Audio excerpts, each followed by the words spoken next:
नमस्कार दोस्तों, राजस्थान मैथमेटिक्स में आपका एक बार पुनः स्वागत है।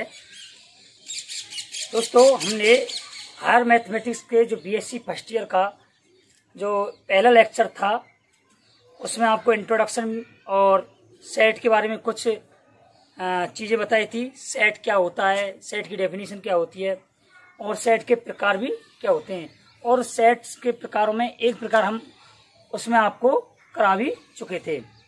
अब हम इस लेक्चर को आगे बढ़ाते हुए सेट के प्रकार में आगे बढ़ते हैं। तो हमें अगला जो सेट आता है, वैसे आपको सेट के बारे में बता दूं थोड़ा सा। सेट हमारे पास 5 प्रकार के होते हैं। कौन कौन से?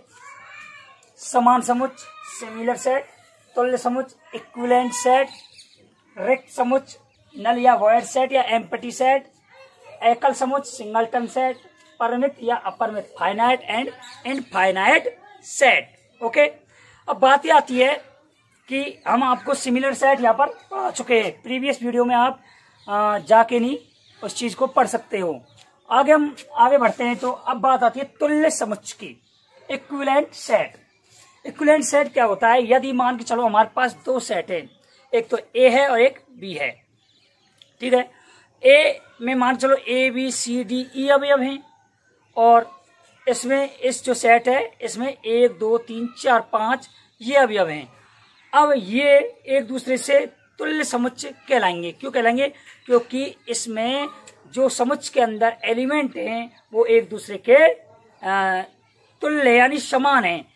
एक एज समझिए सिमिलर सेट की तरह ही है, लेकिन उसमें क्या होता है, जो सिमिलर सेट होता है उसमें एक दूसरे के बिल्कुल इक्वल होते हैं।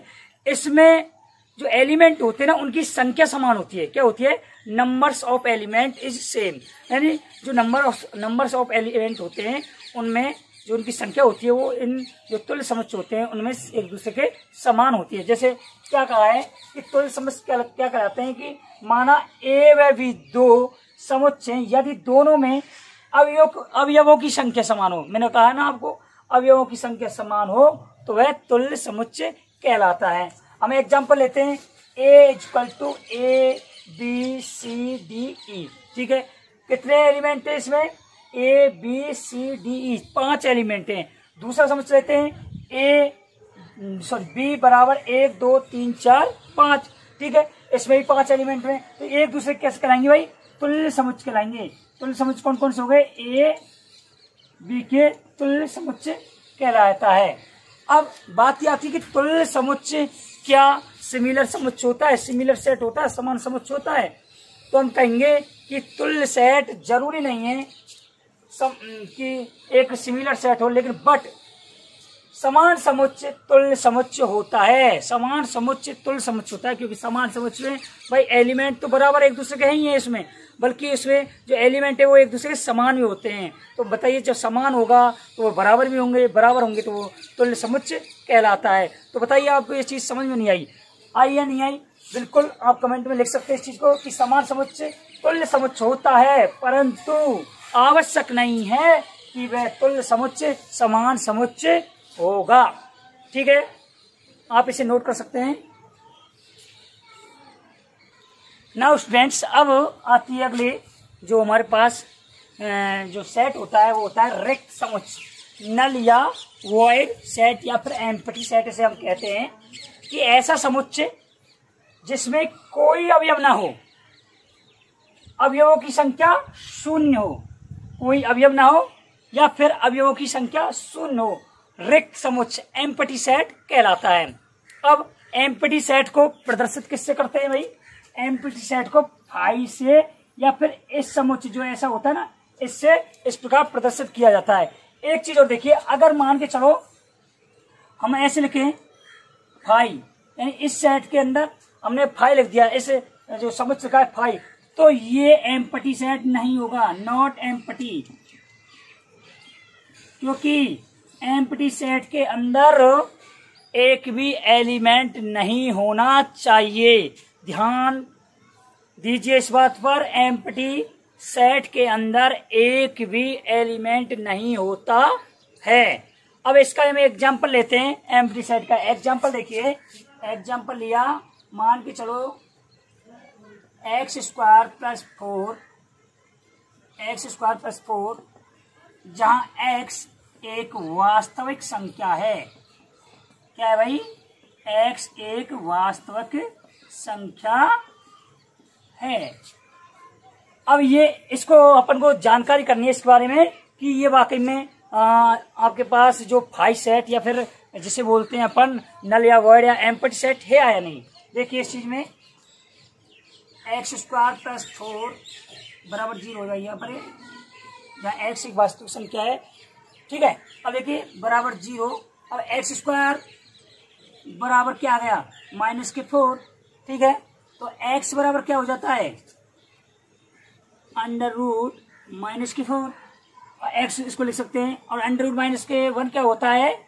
आयटा, और 2 तो होता है प्लस माइनस, तो +-2 आयटा, +-2 आयटा। अब एक बात बताइए, आयटा क्या है? काल्पनिक संख्या, इमेजिनरी नंबर है ना, तो ये क्या है? Imaginary number. पढ़े ना आपने 12th क्लास में कॉम्प्लेक्स में, इमेजिनरी नंबर, रियल नंबर। तो ये क्या है? Imaginary number. अब क्या है बताइए? ये कोई वास्तविक है? नॉट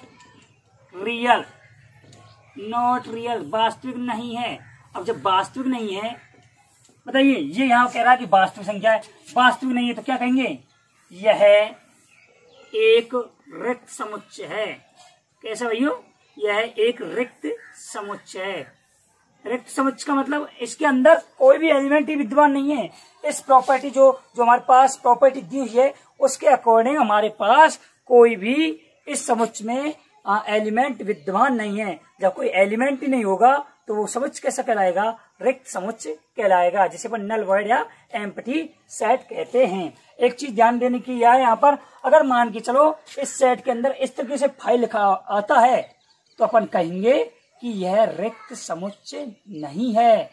सॉरी, हाँ, रिक्त समुच्चय नहीं है। अब कैसे नहीं है भाई? क्योंकि 5 एलिमेंट इसमें विद्यमान है। अगर रिक्त समुच्चय होता तो इसके अंदर कोई भी एलिमेंट विद्यमान नहीं होता। इसको आप लिखिए। नाउ स्टूडेंट, अब अपन देखते हैं जो अगला हमारे पास सेट आता है वो होता है हमारे पास एकल समुच्चय, सिंगलटन सेट। और सिंगलटन सेट का मतलब क्या होता है कि ऐसा समुच्चय जिसमें केवल और केवल एक ही अवयव हो। क्या हो भाई? जिसमें केवल एक ही अवयव हो, वह एकल समुच्चय कहलाता है। ठीक है, अब एकल समुच्चय का उदाहरण लेते हैं, एग्जांपल लेते हैं। तो देखिए कैसे लेंगे अपन उसका प्रूव करेंगे इस चीज को कि एकल समुच्चय है या नहीं है। कि एक्स स्क्वायर माइनस के 9 = 0, जहां इसका मतलब जहां ही है, इसको लिख सकते हो अपन ऐसे क्वेश्चन लिख सकते हो इसको, एक्स एक प्राकृत संख्या है। क्या भैया? एक्स एक प्राकृत संख्या है। ठीक है, ये हमारे पास सेट लिया हमने, सेट बिल्डर फॉर्म में, ये सेट रोस्टर फॉर्म में है ही नहीं है। अब देखिए, मान के चलो अपन ने ये ले लिए एक क्वेश्चन, अब इसको हम हल करते हैं। तो एक्स स्क्वायर बराबर के क्या हो गया? 9। कितना हो गया भाई? एक्स स्क्वायर बराबर के 9, क्योंकि एक्स स्क्वायर -9 बराबर 0, तो इधर का 9, तो एक्स बराबर होगा +-3। अब एक बात बताइए, क्या प्राकृत संख्याओं में -3 आता है? +3 तो आता है भाई प्राकृत संख्या में। नेचुरल नंबर में कहाँ से स्टार्ट होते हैं? नेचुरल नंबर जानते हो ना आप? बता देता हूँ चलो एक बार। नेचुरल नंबर जिन्हें अपन प्राकृत संख्या कहते हैं भाई, प्राकृत संख्या कहाँ से स्टार्ट होती है? 1 से लेके 2, 3 और आगे इनफाइनाइट, अनंत तक जाती है प्राकृत संख्या है। ठीक है भाई। अब इसमें एक बात बताइए मेरे को कि -3 क्या प्राकृत संख्या है? बिल्कुल नहीं है भाई। -3 is not natural number, but +3 is natural number. लेकिन यहाँ पर हमसे कहा है कि जहाँ एक्स एक प्राकृत संख्या है। अब एक बात बताइए, जहां पर 2 एलिमेंट हमें मिल गए, क्या वो सिंगलटन सेट होगा? नॉट, सिंगलटन सेट नहीं होगा, क्योंकि हमें सिर्फ और सिर्फ एक एलिमेंट चाहिए होता है सिंगलटन सेट के लिए। जबकि यहाँ पर हमें 2 मिल गए, और जबकि 2 के लिए कोई भी हमारे पास इस तरीके की प्रॉपर्टी नहीं है सिंगलटन सेट के लिए। तो यहाँ पर ये singleton, this is not singleton set, यह है सिंगलटन यानी एकल समुच्चय नहीं है। बताइए कोई दिक्कत हो तो। ठीक है, अब ऐसा ही एक और एग्जाम्पल लेते हैं, आप इसे उतार लीजिए। अब मैंने उसमें थोड़ा सा बदलाव किया है। क्या किया है देखिए, एग्जाम्पल में एक्स स्क्वायर माइनस 9 बराबर 0, जहां एक्स एक पूर्णांक संख्या है। क्या भाई, एक्स एक पूर्णांक संख्या है। अब देखिए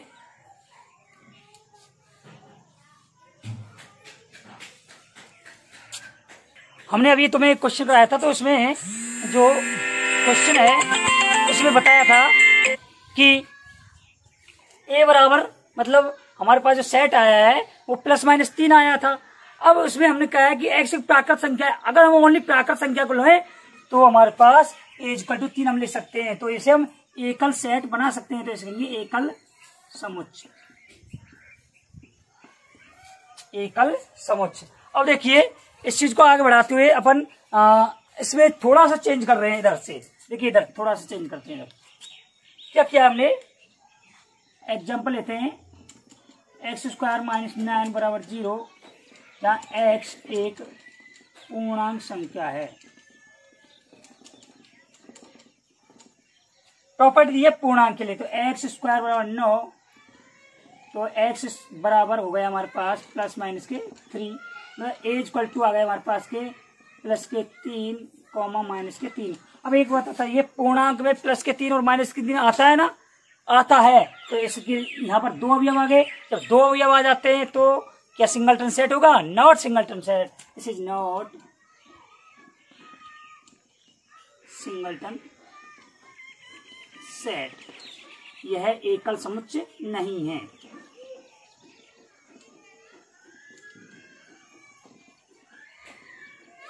ओके, उतार लीजिए। अब स्टूडेंट्स अपना आता है जो लास्ट का टाइप है समुच्चय की, परिमित और अपरिमित समुच्चय। देखिए फाइनाइट एंड इनफाइनाइट सेट, ऐसा समुच्चय जिसमें अवयवों की संख्या गिनी जा सके, अर्थात अवयवों की गणना की जा सके उस समुच्चय के अंदर, वह परिमित समुच्चय कहलाता है। और दूसरा समुच्चय होता है ऐसा समुच्चय जिसमें अवयवों की संख्या ना गिनी जा सके। यहाँ तो अपन गिन रहे हैं भाइयों, ठीक है, फाइनाइट में तो, और यहाँ क्या कह रहे हैं कि ना गिन रहे, यानी यहाँ गिनी नहीं जा सकती है, तो अपरिमित समुच्चय कहलाता है। इसका हम एक एग्जांपल लेके देखते हैं, जैसे a = x > 5, जहां x एक प्राकृत संख्या है।